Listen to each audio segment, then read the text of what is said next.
I can no longer sit back and allow communist infiltration, communist indoctrination, communist subversion, and the international communist conspiracy to sap and impurify all of our precious bodily fluids. Nuclear war this week on Destructomundo. It's on, it's on. There's no sound. Play with the rabbit ears. Incredible as they seem, are not the results of mass hysteria. Mass hysteria. What do they think we're imagining all this? Destructomundo. Witnesses to the effect that people who acted as though they were in a kind of trance were killing and eating their victims prompted authorities to examine the bodies of some of the victims. Medical authorities in Cumberland have concluded that in all cases, the killers are eating flesh. People they murdered. Repeating this latest public justice impossible in Maryland. Soon defense authorities have told you that murdered victims show evidence of having been partially devoured by their murderers.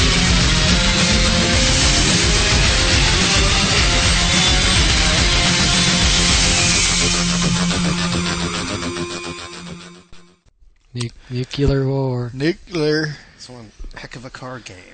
Nuclear war. Nuclear war. The card game. It was awesome. I've never played Nuclear Oh, it war. was so much fun. I've still got it. Who made it? That's an old game, Flying too. Buffalo. Flying Buffalo. I've got all three of them. Nuclear escalation and nuclear, there's a third one. Winter? No. Proliferation, I think. Nuclear, wow. Man, that's Escalation. just it, though. I mean, with the Bush Do you have to play? You have to play them in order. Speak Do you have to? right. You toss proliferate them all accident? together. Oh, okay. Nobody's sure how to say nuclear anymore. Nuclear. Nuclear. It's all you have to do is sound the word out. It's nuclear. It's not like you say. Nuclear. Yeah, nucleus. It's. Do you learn how to read English? It's the Euler version of nucleus. You know, like homuncular. Like if you're That's a a bad homunculus, then you're homuncular, not homunclear. I just read The Last Babylon a couple of weeks ago. You were telling me about that. It's a pretty interesting book. I've never read it, personally. I'll watch The Hunt for Red October. That's the almost nuclear war. It's always almost. Well, what happens in Last Babylon? For one thing, it was written in like the 50s. I watched On the Beach.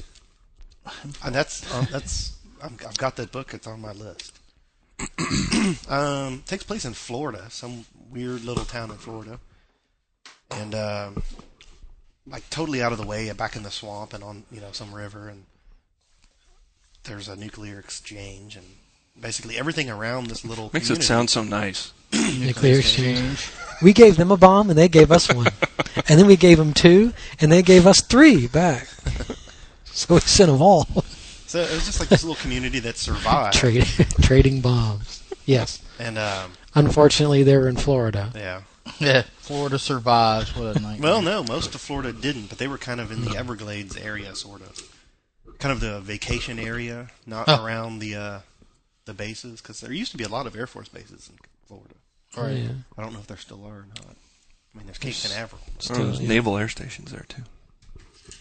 But it was pretty interesting. Like, Is it just like Survivors of a Nuclear War book? yeah, and there's it tells how they they fish, and it was rather progressive for the time because there's an African American family who were like the servants. They become like part of the community, and they find some like highwaymen, and it's a pretty interesting book. Never read it. Damnation Alley was on not too long ago. Damnation Alley. I'm My not favorite movie, and the mustache that survives the nuclear holocaust. Yes. That teaches you stupid something, fucking man. Get yourself a SUV, fat mustache. We've discussed it before, but it's worth mentioning again. It's, Absolutely. George Clark's mustache is able to survive the nuclear holocaust. The stars of that its own film. volition. The stars of that film are A, his mustache, B, his accent, Tana, and see that Well, pulling out. this entire town is infested with killer cockroaches. I love that. We are pulling out. Well, he's got the ascot and the mirrored sunglasses. And that. Oh, he's just dressed to the nines. Yeah, I mean, yeah, he's but- still got all but his that's- old That Yeah. stupid stuff vehicle on. they drive around. Yeah, that absurd vehicle. But that's a terrible. What was the other guy? Was that the Airwolf guy in Jan that? Michael Yeah. Vincent. Stringfellow, yeah. Stringfellow Hawk. Strangelove Hawk. It's just a matter of time before I would like to party. Hollywood with him. makes that into a movie. Jane Michael Vincent? Man, I don't think about you 10 can keep years up with ago. Jane Michael Vincent. Dude, that dude is pickled. About 10 years ago, just hang out with him. Jeez, he's a diamond.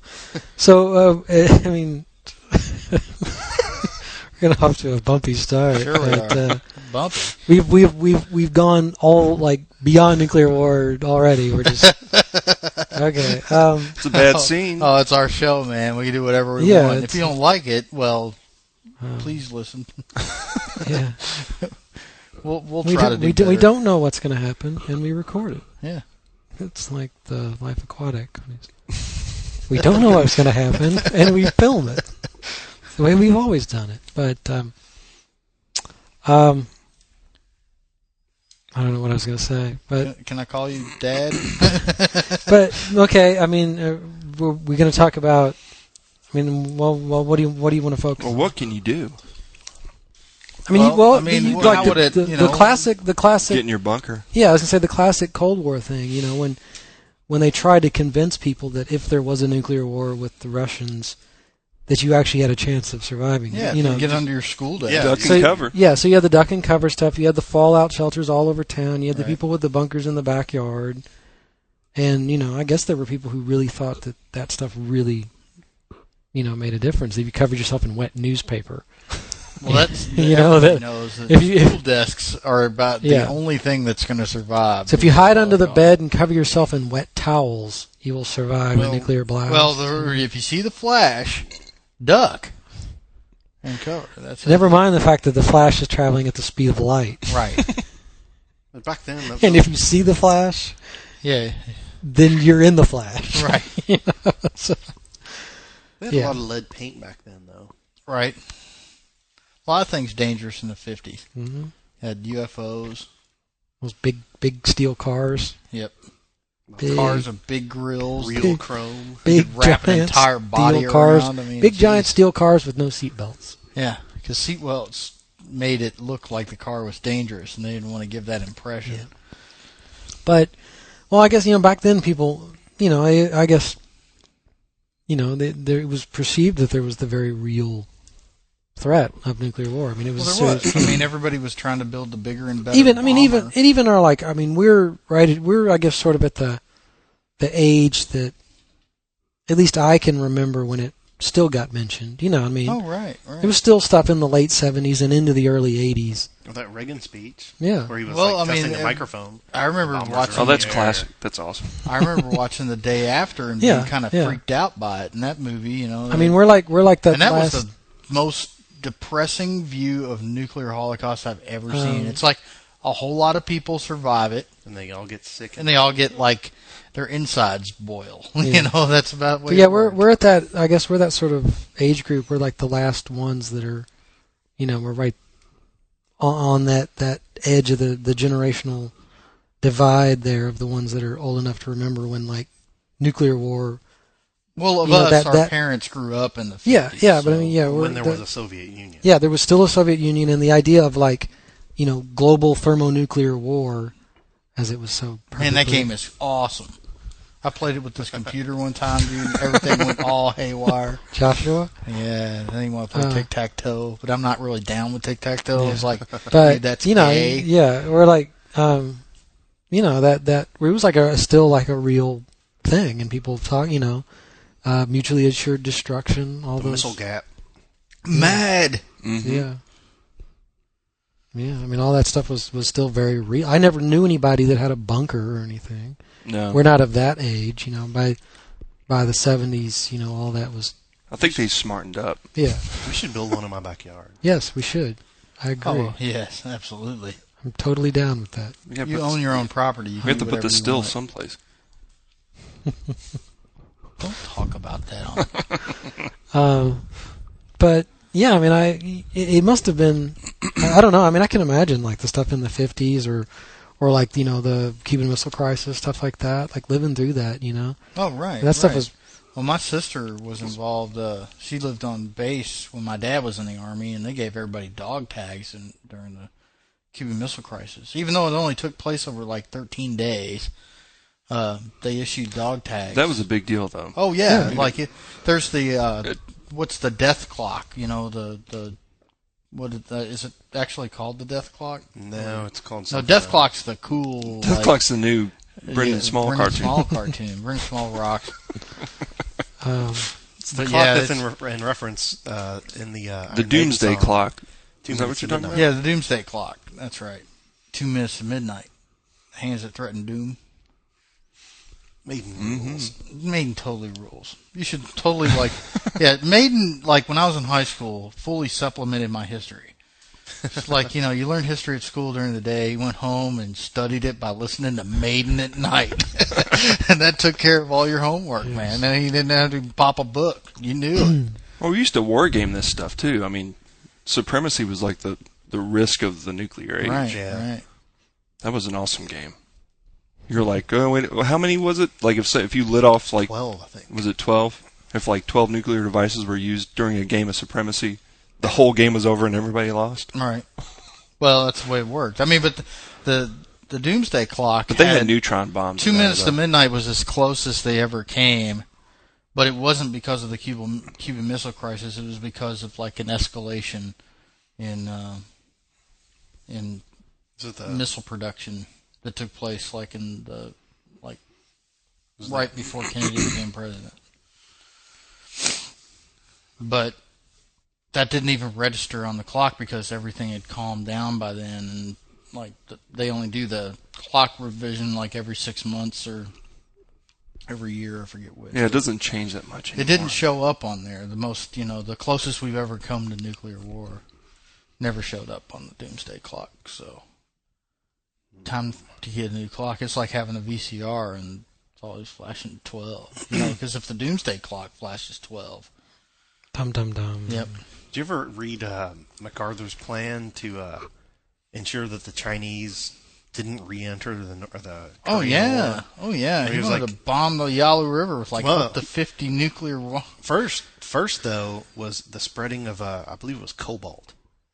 He wanted to just take raw cobalt and spread it all along the border. Oh, so it would just and then fully use, ignite.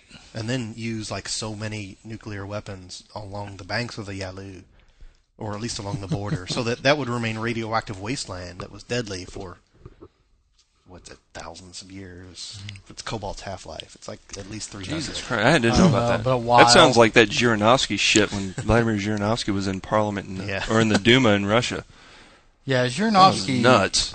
Zhirinovsky was a nut, and he had some political pull too. I mean, I think the Well, Russians yeah, kept just him for a- around just to for a scare little the while, hell out of though. the Americans, because they were like, "Oh my God, look at their Congress." There's a they're book, doing- and if you find it, it's out of print now. But it was out in the mid '90s. But it was a little small the book called Zhirinovsky's Absolute Zhirinovsky. Yeah, and it had all the shit that he would he would give these speeches to the Duma. right.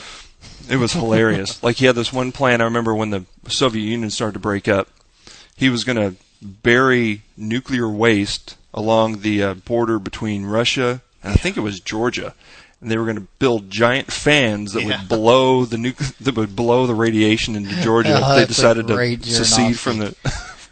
from the Soviet We'll Union. build giant fans. Yeah, and then he claimed that there was a submarine that they had a giant laser that was going to vaporize New York. Awesome. Right on. Submarine-borne laser. There's probably some guy in the freaking CIA nut. whose job was to watch this guy, make sure that none of the stuff he was talking about was actually real. Yeah, we're still checking out on that laser. Not really sure about the We're laser. working on mirrors. Yeah, That'll be yeah, our defense. yeah. Cannot allow a mirror gap. Which is just the greatest film of all time, man. I loved That should be the primer for nuclear warfare. Dr. Strangelove is just I remember Ted and I went to see it. in the theater, and it was just the best to see it like It's on so the big funny. screen and watch it. It's hilarious. And then when Peter Sellers was doing the George whole C. thing with Scott his should have arm. won an Oscar for that. Yeah. Oh, I know. Now, that movie's it's one of a handful of films that I consider absolutely perfect. Right. It's brilliant and utterly flawless. Everyone in it is great. And of course, it's got the great, It's the just late, great. everyone. They're all dead. Peter Well, Sellers. everybody, yeah, everybody in Who? it's dead. George C. Scott? Yeah. George C. Scott But died Slim like Pickens, several years man, ago. and, Slim Pickens. and that's my thing. You can't make a movie better or any worse by adding Slim Pickens in it. And in this, Well, he's actually, pure genius. James Earl Jones. James Earl Jones is still alive. He's still that's alive. true. Yeah, James And, Earl Jones. I'm not sure about Keenan Wynn. I think Keenan Wynn's dead too. I believe so. Yeah, I think. Oh, Keenan I would Wynn's dead. imagine. But yeah, James Earl Jones is like in his 20s in that movie. Right. Yeah. But yeah, he's still alive. Well, I mean, you had like Peter Sellers playing the impeccable Dr. Strangelove, the President, and Major Bat Guano. No, Group Captain Mandrake. Yeah. Yeah, Group Captain Mandrake's not Major Bat Guano. Keenan Wynn played Yeah, Major Bat Bat Guano. Yes. Infecting our bodily fluids. Group Captain Mandrake. No. That's not Bat Guano. That's General Ripper. Yeah, okay. Bat Guano's Well, the guy yeah, who's Bat Guano's the guy's like you're gonna have to whatever. He's You're like gonna you'll have have to to- answer If to the that is your real Coca-Cola. name, yeah. You'll have you're to gonna answer to the Coca-Cola Company. Corporation. He tries to break into that Coke machine to get the money out for the payphone. Right. It's genius. It's genius. But yes, if you really want to understand life in the era when, like, the serious threat of the world ending in a nuclear war was something that people lived with daily, I think that's the movie that you need to watch, because that shows the whole absurdity of the concept of Mutually assured. mutually assured destruction. Yeah, I mean, like that's an acceptable doctrine to live with. That, like, if One combination. we have enough Bible bombs. version phrase book. There's The- great you know, quotables in that movie. But like the idea that, like, prophylactic- if we have enough bombs to destroy all of them, and they have enough bombs to destroy all of us, But they have this. and then there's so many extra bombs beyond all of that that's going to keep anybody from using them because we've got enough to blow up everybody 100 times over. Okay. And oddly enough, it worked somehow. Yeah. I mean, that's just like it just makes no sense at all. Yeah, nobody could survive. I mean, the whole idea was that. Or the stupidity of the chain of command too. Well, there was all these like special plans in effect for the government to survive and to be able to actually still function. The IRS was supposed to be able to function, it barring like full delivery of nuclear weapons. Like if there was absolutely nothing left, obviously they're not going to be able to do much. But I can't imagine them on horseback collecting taxes. Did you pay your input? Well, they'll try. It's May 15th. You're glowing. April 15th. Yeah, April 15th. Well, even the quote unquote the Hole, which was the original head of the Strategic Air Command outside of Omaha, even back to Last Babylon, even when that was written, they realized, and that was written in the 50s, like I said, they realized that it would not be able to survive a nuclear exchange. It would be able to survive a near blast. But once the Russians found out about it, and exactly where it was. Sure, because apparently at one time in the 50s there was a missile gap, and the Russians were working on missiles, and the Americans, we were working on like really nice bombers, and we were like, well, we'll have our bombers, and then the ICBM, and then not even the ICBM, but the missile or the submarine launched ICBM, I guess, was like pretty much like the Soviet mainstay before we got in on it too. Well, it's just like any kind of the entire space program was pretty much a demonstration of if we can put a rocket into space, we can sure as hell put it in your backyard. Yeah. So it was just a affirmation of the ability to be able to do it, because it was big news to be able, it wasn't just some missile test. It was putting a guy in space. And, if you can orbit the globe and then come back to Earth, or you can put somebody on the moon, you can sure as hell put a missile in somebody's, country. And the Chinese, when they were able to do it, were doing the exact same thing by saying, well, we have missile technology now, and we are nuclear power, so we have the ability to do what you can do to us. It's just a big, wake-up call to the rest of the nations. I mean, Iran is in tight with the Chinese, and that's what a lot of people are afraid of, is that they get, they have a lot of oil. The Chinese need a lot of oil. They're the top consumers. Yep. And now they're going to want, and they're supporting Iran in its bid for, being able to have Iran's reactors power. are built by the Germans and the Russians. Right. So they want to be able to buy the equipment. So those, they're supporting them. And the Chinese want to see them succeed because they want them to be a consumer of their goods, because they're a very, very rich nation. So, they're going to sell them stuff. Why not? They got plenty of money. That's what they're worried about. But, I know, people from Iran, and their government is crazy. But did you know that 70% of the people in Iran are under 30 years old? That's insane. Yeah. And, I mean, they're all love Americans. It's the government that hates us. But the populace, they're like, oh, my goodness, we just love it. One of the big reasons for the 70% statistic is because a lot of people died in the Iran-Iraq War. Well, right. From when they were 18 in the 80s? Early 80s? But young people in Iran really have no reason at all to hate Americans. They have to go to rallies. They do the support rallies, but when they have reporters come over, they catch them on the street. They'll have a sign in their hand that basically says "Down with America, evil, Satan." But then they'll be like, "Oh, you're American, cool, man.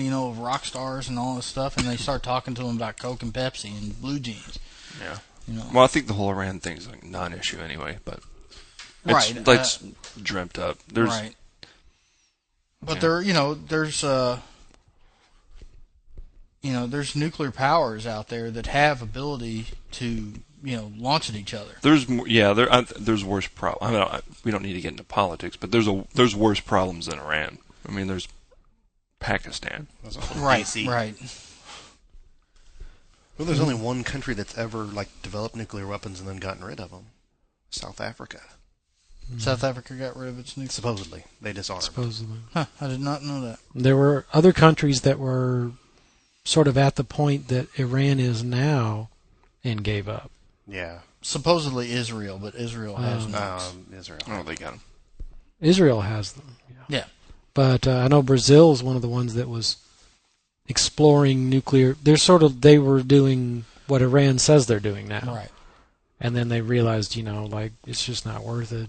It's expensive. They'll just run the whole damn country on sugarcane. And then it's just just like they're trying to do, with Iran, giving them incentives to just let it go, and they did. And there's other countries too that have done that. But yeah, supposedly South Africa actually got to the point where they were ready to make a bomb, or possibly even did, and then just said, we don't want to get into all this. Pretty much, if everyone just makes it better for them to not do it. Well, right. They get a very elevated level of scrutiny by the countries in the G8 that don't want anybody else, to get nuclear arms. Did the former Warsaw Pact nations have nuclear weapons, or was it just the Soviet Union? They put them in there. I mean, they put them in. But they were Russian. They were Soviet. Yeah, but they were Soviet. Yeah.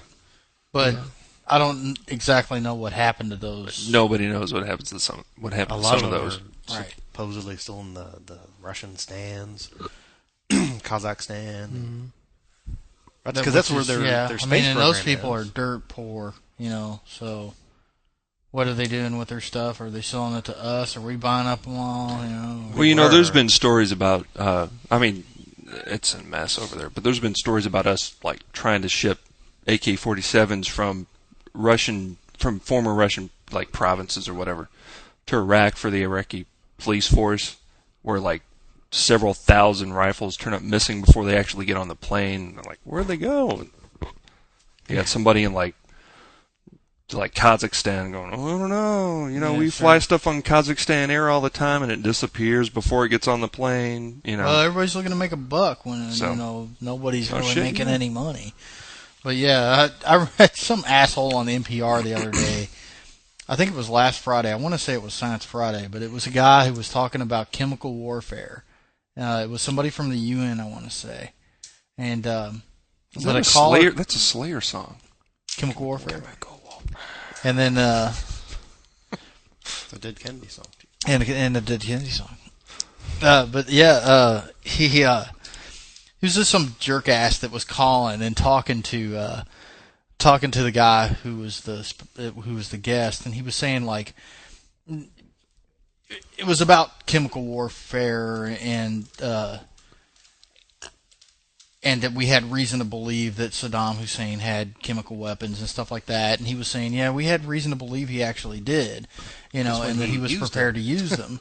And this guy called and he said, well, I mean, if you get right down to it, lead bullets are chemical weapons. And he's like, well, that's not how we go about, you know, we don't talk about them being chemical weapons. All that cordite and the gunpowder. Weapons. Chemical weapons are anything that is an agent that actually causes death, or lead causes death, man. Right. So do bullets. By an inhalant. I can make bullets out of other things, and they'll still kill people. But the guy was like did that hoity little laugh, you know, and said, "Ha ha ha! Well, that's just an argument of semantics." And I was like, if you go around calling lead bullets chemical weapons, you're an idiot. Yeah. That's pretty much and the guy was at the verge of about to say that, but he was, you know, holding back, saying, you know, I can't really do that. I'm on the air, you know, and I'm a government employee. I can't call citizens idiots, you know, and get away with it. I think, but he was indeed an idiot, and Iger Flato was about to tell him so himself. That argument was floating around the internet for a while. I think it was like some Italian journalist did some article about it, saying like napalm is a chemical weapon. Well, napalm. It was thermite. It was white thermite, peat. Yeah, white phosphorus. Napalm actually is a. Well, they were talking about white phosphorus. Technically, white. They did speak of white phosphorus, but they said it is not an anti-personnel weapon. Well, technically speaking, it is attached to a bullet, which does go through the air. Neither is a truck, but it's a tracer round. So a pickup truck can be an anti-personnel. Yeah, yeah. Well, yeah. Technically, the 50 caliber is not a anti-personnel weapon. No, technically, but yeah, like stuff like it's white phosphorus and napalm are not technically used as anti-personnel. No. You're not supposed to go, you know, hey, there's 50 guys over there, drop that napalm on them. Right. It's like, it's not supposed, technically it's not done that way. No. But it does kill people. Very effectively, incendiary and illumination device. Yes. But you're not it's dark out. It's we were just clearing out the foliage. They were all right. You know, they're all in the woods and we can't see them. They're using that the woods, you know, like let it go. They're using that tree line for cover. We just wanted to clear out the trees. Which brings us, you know, kind of back to the nuclear armament thing, which we probably need to come back to anyway. Which is artillery nukes. Yes. Oh, which, yeah. You know, we had the Atomic Annie. Right. But the Soviets had... wasn't there an atomic mortar round? They had the 240 Right, there were a mortar. lot of like conventional methods for using nukes. It was a breech-loaded mortar, and the range of the shell, or no, mortar is technically not a shell. I think it's technically a bomb. But the range of the mortar was greater than the range... Was less than the lethality range of the radiation. Right. It was greater than the range of the initial blast. But I'm not even talking fallout. Well, that was a Russian weapon, wasn't it? I mean, like they never... Like they basically were like, well, if you fire this, you're a dead man. How big was it? It was 240 millimeter. 240 pretty millimeter. fucking It's mortar 24 bomb. centimeters. That's big. That's a Yeah. It was That's like 12 feet tall and It's a sorry motherfucker who's got That's to about load as that big up. as a coffee can. well, like like I giant said, it was coffee breech can. loaded. It was like Right. It wasn't really. I mean, it was a mortar, but it was more like a Spigot launch thing where they had the Well, somebody's got to cock load the, this. Yeah. It's like a family-sized can of ravioli, full of nuclear death. That's pretty nasty. But And then, yeah, there was we had the Atomic Annie, which was a big ass howitzer. Yeah. I don't know the size of it. Right. It was huge. and there was It a fired like several miles. It was and like a there was a like a 16 battleship. It was like 16. yeah, inches, there was a nuclear round developed for one of the standard Yeah, the 155. for the 155. Yeah, there was a nuke round, like a tactical nuke round for the 155 howitzer. There's Just also fucking- the It's Soviet just a ones tank though. round, isn't it? It's a little bit bigger. It's bigger. It's self-propelled it was on some It's a self-propelled howitzer. howitzer. Yeah. Yeah, it's a howitzer round. Those It was a tactical nuke round for that. the Soviet tactical weapons weren't under the just the control of like the was it the Premier? Who was the head of the Soviet? Mhm. I can't Right. remember.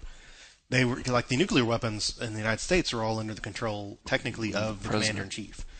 The tactical quote unquote tactical nuclear weapons, they were under the control of I believe the front commander, which there were several fronts in the Soviet Union and and it wasn't even like Europe as a front. It was like the Moldavian front and the a Polish front maybe. So there So were they were the generals in charge of all the armies and the yeah. different. You have division corps army and then front.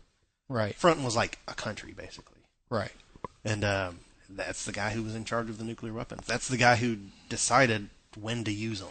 Yeah, there were several instances where people actually the big famous one was where the guy where all the alarms and bells and whistles went off for like a nuclear launch and he just kind of went even though all this and the fail safes all look right, I'm not going to do it, And it turned out it was, false alarm, but I can't exactly remember the specific circumstances. If anybody knows, somebody help me out here. But Was it the 99 red balloons?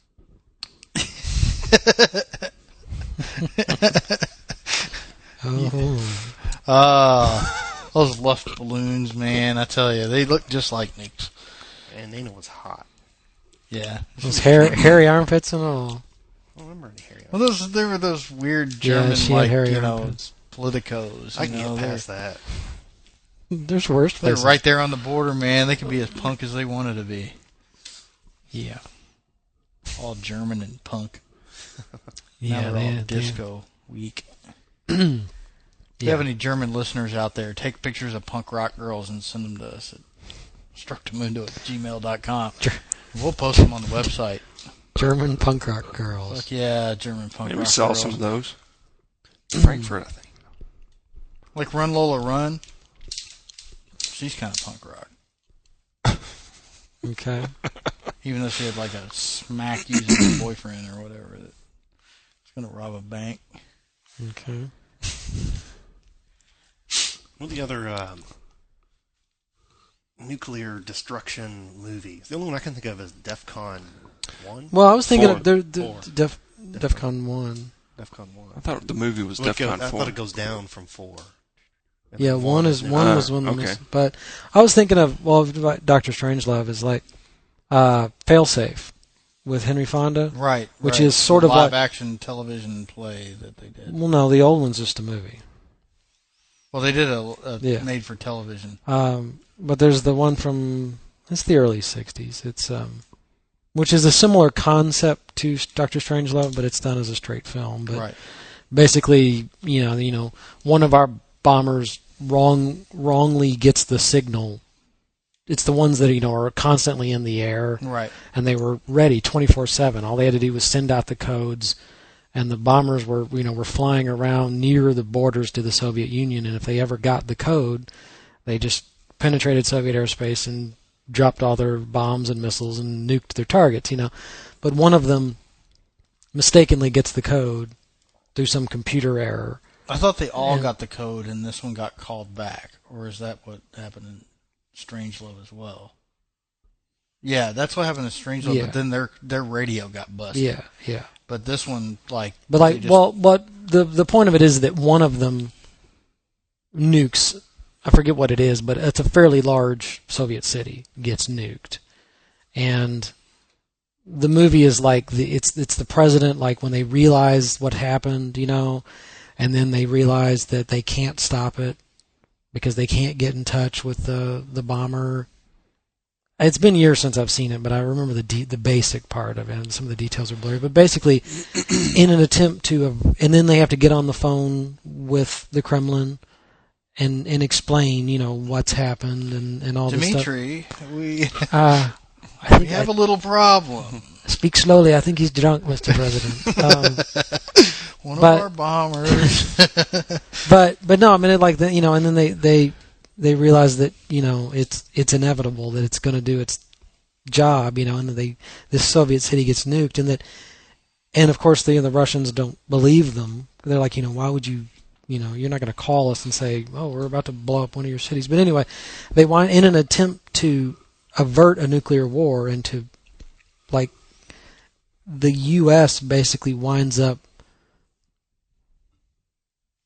They basically at the end of it, like, they nuke New York. Trade licks. Yeah, to balance it out. Right. It's like, because we blew up one of their cities, and it's like, they don't believe us. Just to say it's an accident, so we've got to do something to convince them, So we it's just strange that they picked, New York. I mean, but I guess you clean out the place. But and it's a really, really sort of super melodramatic and kind of overdone Cold War melodrama type All of the thing. Cold War stuff was a little. But my dad's always really, really loved that movie, and it always seems very sort of bombastic and heavy-handed to me. Right. I mean, it's. Well, the George Clooney TV remake that they did, it's all shot in black and white, and it's shot in that like old school television style where everything looks kind of grainy, but also little lighting problems. Like the first season of Dark Shadows, right? Where everything's sort of haloed, and the really early Twilight Zones, where it's all like, it's really it's like strange. soap opera. Yeah, they shot the whole thing like that. It's kind of creepy. Yeah, but then there's that 50s teleplay look. But there's On the Beach. Yeah. Red Dawn. Red Dawn. There's no nuclear war in there. Yeah, Red Dawn. There were they, nukes. They wasn't a full blown. Yeah. Oh, okay. They nuked a couple of key Nuclear targets. war. Yeah. But yeah, On the Beach, I watched a good chunk of the original film version. That book I read in high school, and it was okay. I don't remember is really. The movie Australian. In the book, it's an Australian. Yeah, well, that's where they go. Yeah, they're on a submarine or something. Oh, Right? okay. It's a Royal Naval submarine, but they go to Australia because it's the place farthest from where all the bombs hit. Right. So it's the last place. They're going to end up. It's the dying last place too. to get hit The with fallout. fallout's going to hit them. So there's been a major, pretty much global nuclear war, at least between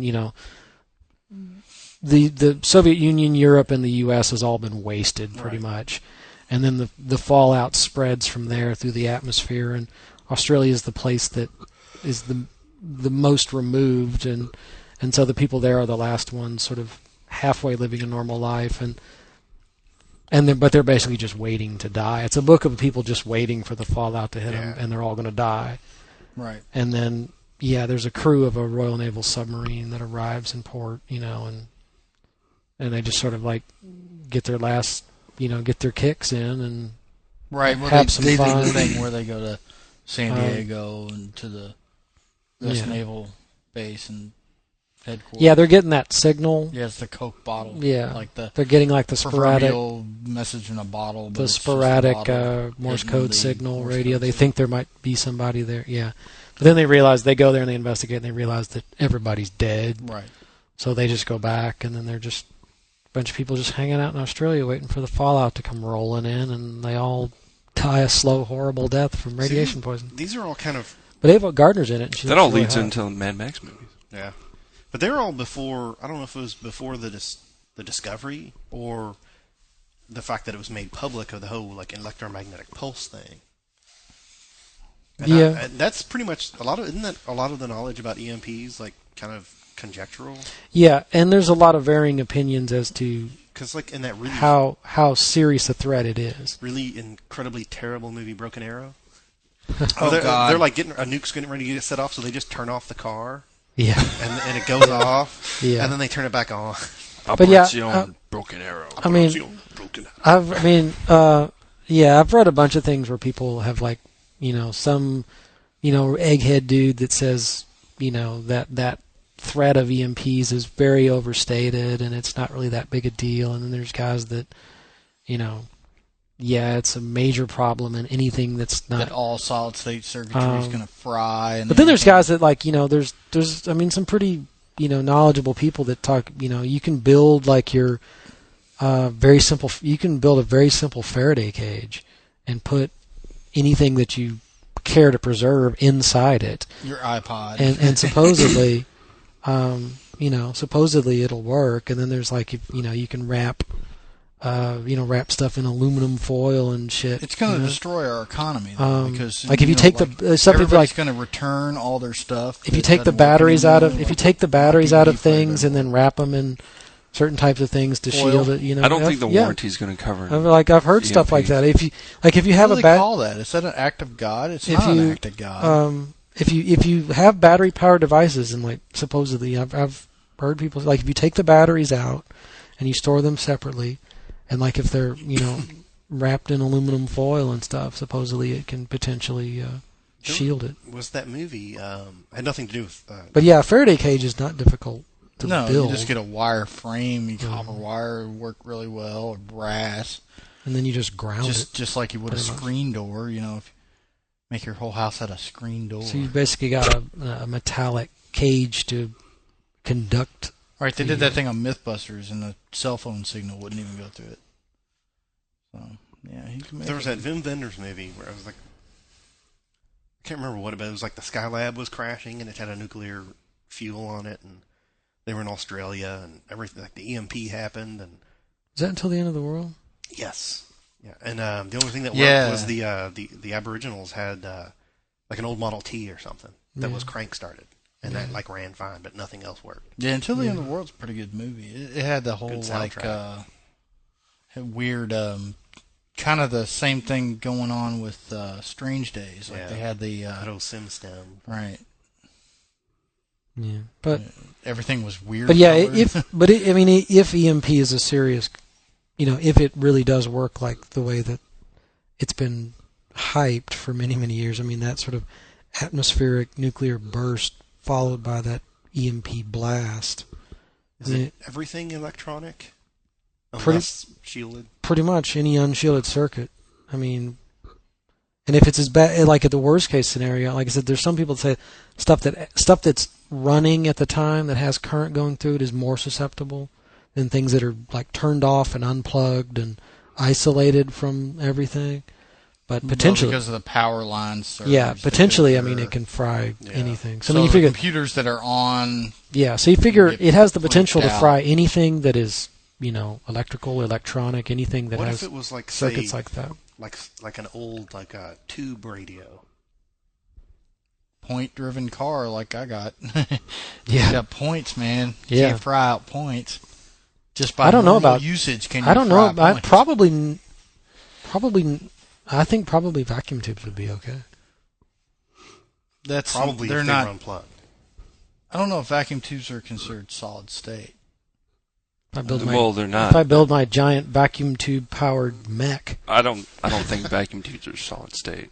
Just judging by my knowledge of guitar amplifiers. Right. Well, tube-driven amps aren't solid state. Aren't solid state. Okay. Yeah, that makes sense.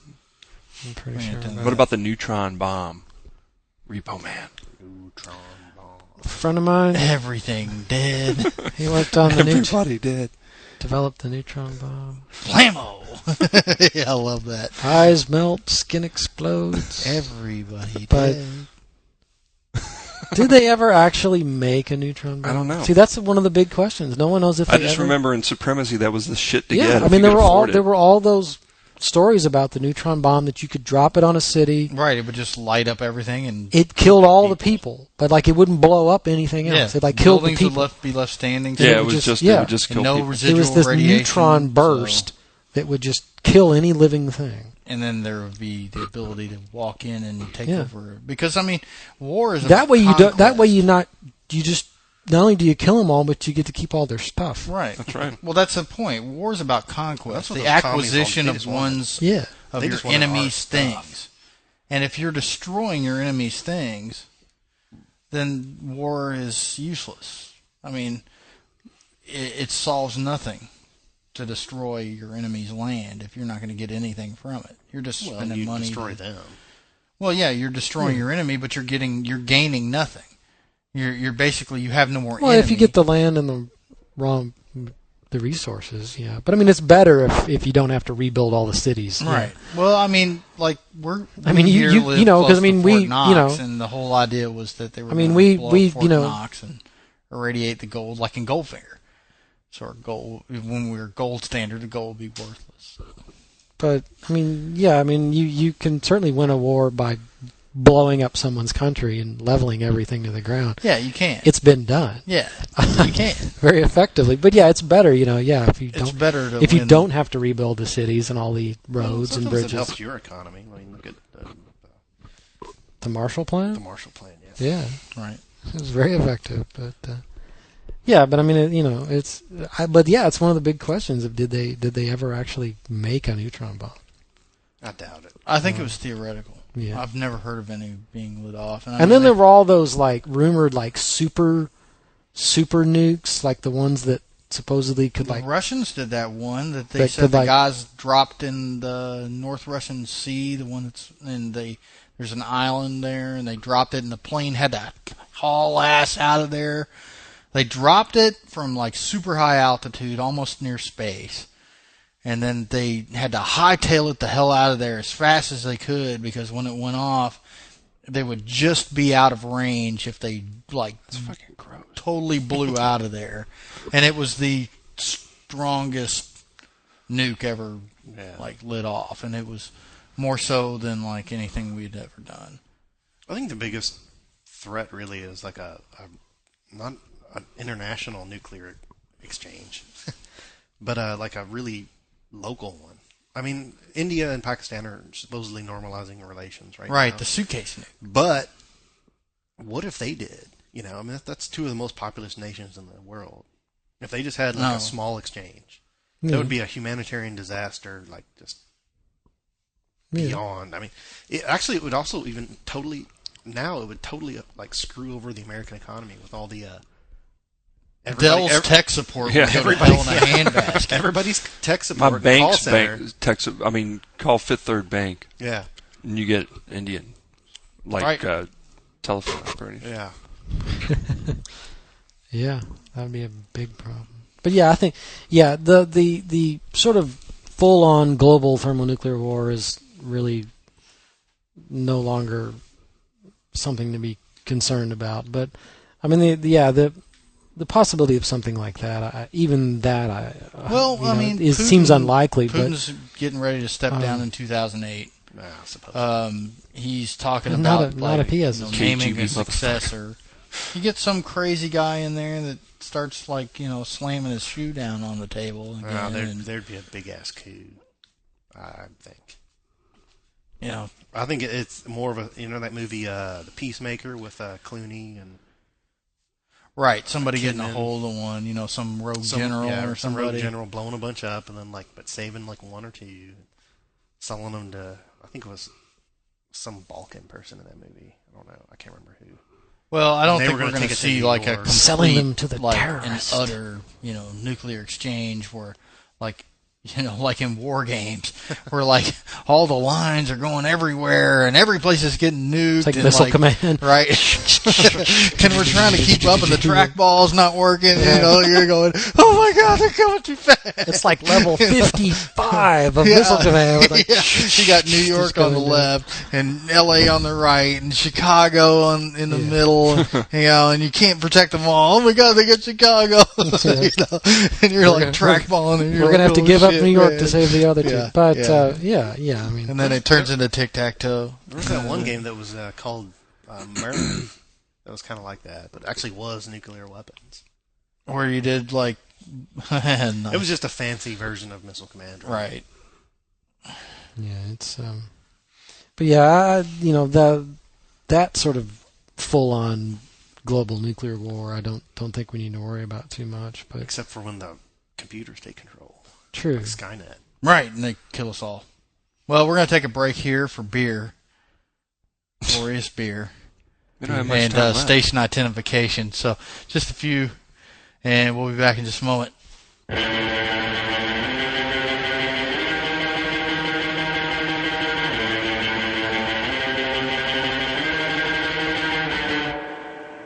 The invasion fleet stood on full alert.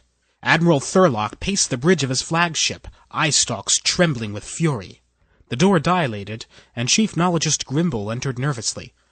"Is it true?" the Admiral growled. "Have the Earthlings destroyed themselves before we could get to them?" No, sir," said Chief Grimble. "All radio emissions from the Earth did go silent, but it's not because they destroyed themselves. Quite the opposite." He held up a small rectangle of white plastic. "They've been hurling these into space in place of radio waves. It's called an iPod shuffle." "Great gods," said the Admiral. "Could they have advanced so quickly?" "They have, sir. We've been analyzing the contents. We've learned that Earth's media dictatorship has fallen, replaced by a free republic of so-called podcasts. Everyone has total free expression, and all their music can be played without a license. They all gather in an alley to elect their leaders. Currently the benevolent Queen Dawn and King Drew in the capital city of Coverville." "But how?" the Admiral demanded. "Where did they get such ideas?" "Well, sir, you're not going to like this part. Although they're free, they all bow to a supreme overlord, Adam Curry." "Curry has conquered another planet?" the Admiral roared. "Damn that galactic rock and roll geek. This is the bitterest pill indeed." Yes, sir. What shall we do, sir?" "Do? Well, we can't fight them. We'll have to create a podcast of our own and corrupt their regime from within. Get me a computer, a microphone, the cheapest mixer you can find. We will show them that we, too, have audacity." Yes, sir," said Grimble, backing away slowly. This wasn't going to go well. He wondered if there was time to jump ship. The Weiner Rebellion was still going on in the asteroid belt. Surely they had need for an evil genius. "And prepare the Votatron!"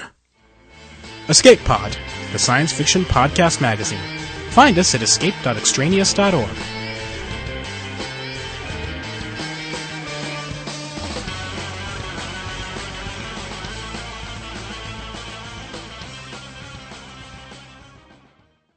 My name is Jack Ward, and I'm host of the most inclusive club on the net, the Sonic Society. Each week we meet and listen to the very best radio drama has to offer from the 21st century. You'll hear works from all the great innovators of audio cinema. Podcatch us at www.sonicsociety.org.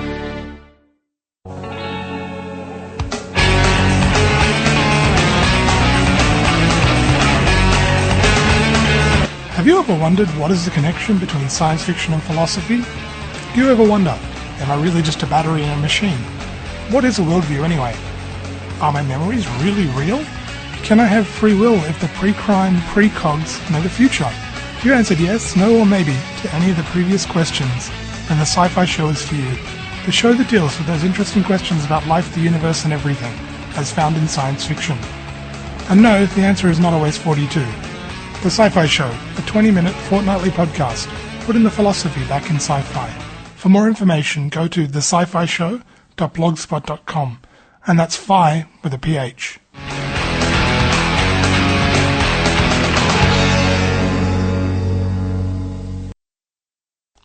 We're back. Derek never left. He stuck around during the break. That's dedication. Dedication. Speaking of which, this is our 1-year anniversary, so to speak, from when we started recording. We actually didn't get up and running till July because I was still learning how to. Oh, what a long, interweb, strange net, trip it's been. And RSS and all that stuff before podcasting was, all easy to do. Now everybody's doing it. Everybody Now in their it's lousy de rigueur. podcast. But yeah, this is our 1 year anniversary of recording the show. So we've successfully made it through 1 year. So long, folks. And we're not doing this anymore. Yeah. To all our people that email us, are you pod fading? It's like, what the hell is pod fading? Oh, that's when you stop doing a podcast. You know, we're busy people. No, we're not pod fading. It was Derby, man. We couldn't do it. Right. I mean, we got busy schedules. All of us. No work. kidding. You know, we're a little older. I'm trying to get out of school. Yeah. Congratulations. And Yay for me. He's a graduate. Ted's a graduate. Mm-hmm. I don't know what I've been doing. I've been stockpiling. Yeah. I got shit to load. I got to sharpen my knives. Yeah. And we're an award-winning podcast. That's right. We are an award-winning podcast. We're officially the sexiest podcast in the world. That's Isn't right. that what it was? And I'm pretty sure I'm the only person to buy a That's T-shirt. Right. Did you buy a T-shirt? Yeah. Oh, did you get it? Yeah. I've never seen it. Well, I haven't worn it. Oh, was it good? Does it look good? Looks hot. It's totally cool. Yeah, it's nice. Oh, well, cool. Everybody order a T-shirt because I've been waiting around for somebody to get one. I ordered it in the winter. It's a short-sleeve shirt. Or a thong. Do we still have thongs available? Yes, we still have thongs. Okay. Black T-shirts should you rock. order like it's good. Should you order like a size up or like normal size? I ordered a regular. They run a little bit smaller. Did you cut the sleeves off yet? Yeah, I cut it. It's like a halter top. You made it a half shirt with no sleeves. Awesome. Sweet. Awesome. Rock and roll. Awesome. We should have. Yeah, we need muscle shirts. We do need muscle shirts. It'd be kind of complicated, but if it was really, it would be really cool if we could. It's get the Mad Max fishnet. shirt. It's the one Right. I got. Our shirt is really cool. We have just the mesh panel across your nipples, just to let him breathe. It's the Mad Max car, the MFP, the Interceptor he gets. You know, the last of the V8s. Got the supercharger and everything, and it's all ready to go. Sweet. But yeah, that's we started off our show, our first episode. Well, our first official episode. Was the Mad Max episode. After the Lost episode. That's right. Yeah, you're a diehard fan from the beginning. If you've heard the Lost episode. If you perhaps still have a copy. Matt Loomis said it was unlistenable. I've still got a copy. Yeah, I have a copy. Yeah, I have a copy too. Apparently, there's people out there that have a copy. We let our friends from Night of the Living Movie have a copy of it, and they listened to it. They gave it the thumbs up. You know, Matt was probably high and couldn't understand it. Yeah. Is that the one where we made fun of his friend who threw bayonets? No, that was another episode because he actually. That's a sensei. Yeah. He told me the other day he's teaching kids how to do like martial arts. He is. Kudos to Matt. Yeah, kudos to Matt. It's right on. And teaching Got his women black belt. self-defense classes too. Sweep the knees and rake the balls. Because there's apparently many ways to attack a male assailant. Put him down and make sure that they don't get him in the balls. Stake through the heart. That's my purse. I don't know you. Okay. That's what Bobby Hill learns martial arts, but he learns the women's self-defense class. And whenever he does anything, instead of yeah, he's like, that's my purse. I don't know you. And hits him and punches him in the balls. That's just a big maneuver. Because that's how they teach It's the coup de grace. Yeah. Yeah. So here we are a year later. How many episodes? 18. 18 episodes. This is our 18th episode. We had some part 1 and part 2 episodes because they ran long. Yeah. And we had to chop them up for our listeners without broadband. Actually, if you listen to the show and you don't have broadband, you are a diehard fan. Because we put out 31 meg shows sometimes. You're very patient. If you're doing this in dial-up, man, you're you're one of the scary fans. Where's my biscuits? We ever send? We did not, and I feel it's totally James's remiss. fault. No, it's not my fault. I can't keep up with all this stuff. Everybody's got access to the email account. They can do their own work. What are you talking about?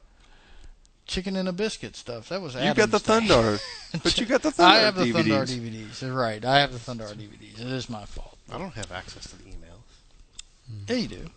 Really? Don't you? You just don't know you do. We'll We'll have to give you the password. You don't even realize your security clearance. Yeah, you don't even know. What are you, a man. sleeper God. agent? Didn't you get the memo? I don't know. Oh. But I'm going to have to fire that girl. Our secretary. Yeah, we haven't had a robot read the email anymore. Are we done doing that? Screw that bitch. I don't know. No more robot email? That was a little difficult. It was hard to understand. Yeah, we got chastised for it. A bunch of people were like, I hate your robot. Your robot doesn't read email. Yeah, we hate your robot. Well, you get your own robot to read email then. So... But yeah, after a year, we've been at it for a year, and I don't know. Are we any wiser? Do we know anything more about the end of the universe? I've I've- become more obsessed. Rather.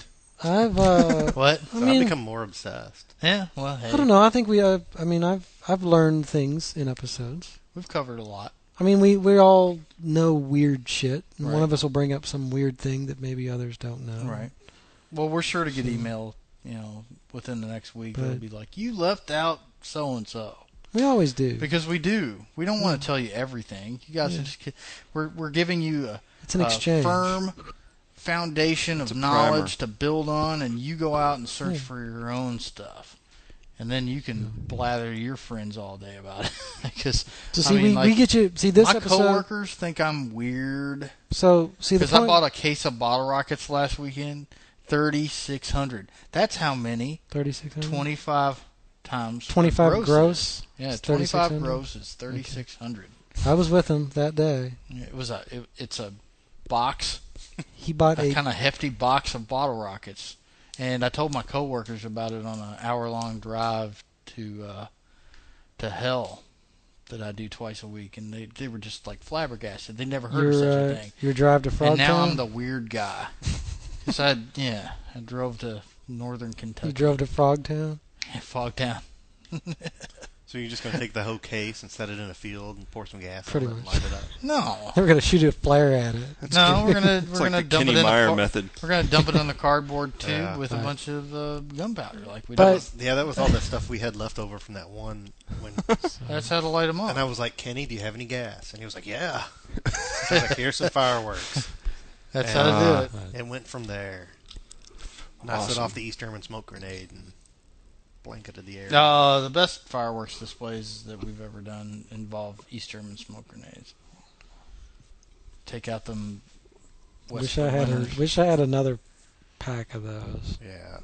Still got one at the house. I've got one left. I've got one left too. But the Yeah. last one I set off. Because saving them I gave them away to people. I've only got 3 left. I remember when you had the case of them, you were like, I'm just going to toss them down the hallway. I've only got 3 left. I've lit off a few and then I've given some to people because Right. everybody should have at least one smoke grenade. All right. That's gonna be my epitaph. Everybody should have at least one smoke grenade. Yep. So where does this leave us? Well, it leaves us Time's up. talking about, I believe, the next, next year's, The year ahead? the year ahead. Where we're going to be at, what we're going to be doing. Because we've definitely done some odd topics, not your run-of-the-mill, end-of-the-world stuff, And we're going to continue that I think we're going to continue that trend and not doing just your run-of-the-mill stuff. Because we basically picked nuclear war because a lot of people had said, well, what about nukes? You guys haven't done nukes. It's a classic. Yeah, it is. It's a classic. It's a Cold War classic. It felt like it was, about time to do it. We took I believe we did it rather reverently. We didn't really take the straightforward route through. And Stock up on your iodine. yeah. Gotta have your iodine. Duck and cover. Yes. And And get your civil defense stuff on now, man, because cover yourself in wet newspaper. because lights out when the bombers are overhead. Well, the iodine actually will prevent if you get nuked, it's not gonna do any good. But if But you have to travel through an area that's been irradiated, Yes. the most common form of radiation caused cancer is thyroid cancer, and iodine prevents that. Yeah, tin carrot, thyroid, right. So if you like to have to, drive through a nuclear crater in your... You gotta eat your iodized salt. Well, you need salt anyway. Does kosher salt have iodine in it? I don't know. I don't think so. I think kosher salt's just sea salt. That's what makes it kosher. So you get iodized salt, it's not kosher? Nope. Correct. Kosher stuff's usually supposed to save you from everything. It's like just save you from damnation. Well, but it won't save you from radiation. Yeah, don't eat shellfish. God hates shellfish. What is it? God hates shrimp. But it's God's will. I noticed, totally non-topic, but I've taken some glucosamine tablets, to help with like your joints and stuff. Glucosamine? Yeah, and it's made from shellfish, so it's not kosher. Huh. Dum dum dum. That's very odd. No, I didn't know that. Well, I guess we've come to the end of another episode, and but we want to thank all of our listeners that have held on for the entire year listening to our show, and rest assured that we are going to continue to bring you quality programming into the next year. And if we don't, we'll just keep doing shows. Yeah, just like we're doing right now. So the promise of quality programming is on the table, but hey, we're only human, right? The smell of quality.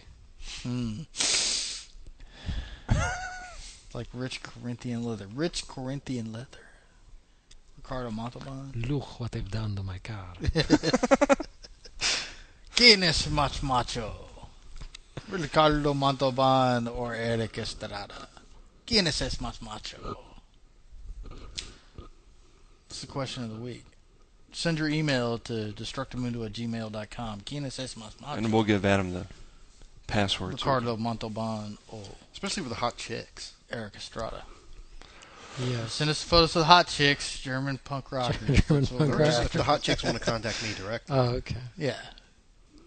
Just send them carrots. Yeah, because he's Adam doesn't have send it to me. I'll screen it. We have to give Adam an email address. Adam needs his own email address. Well, doesn't he have a Destructomundo? I have a Destructomundo email address, so just Dick. Yeah, so it's either. So do you. Well, I mean, we got individual accounts. But I also don't think I've ever gotten an email the to MySpace it. thing. I haven't either. Yeah, we're on MySpace. I'm not. He's the only one that doesn't have his own MySpace account. You're just a Luddite. I'm just lazy. You're on the computer at work.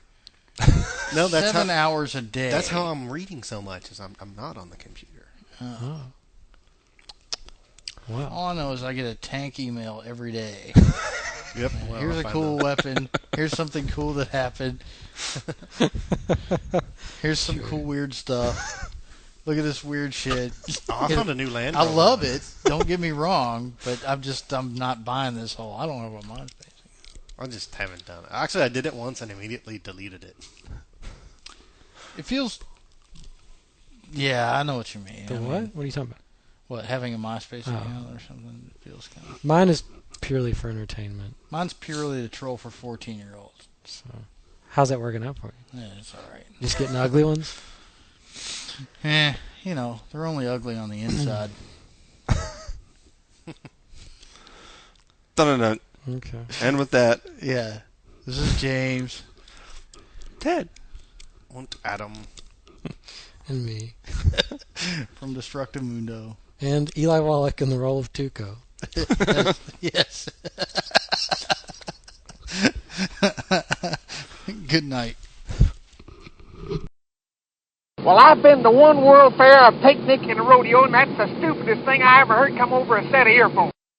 Monsieur! It's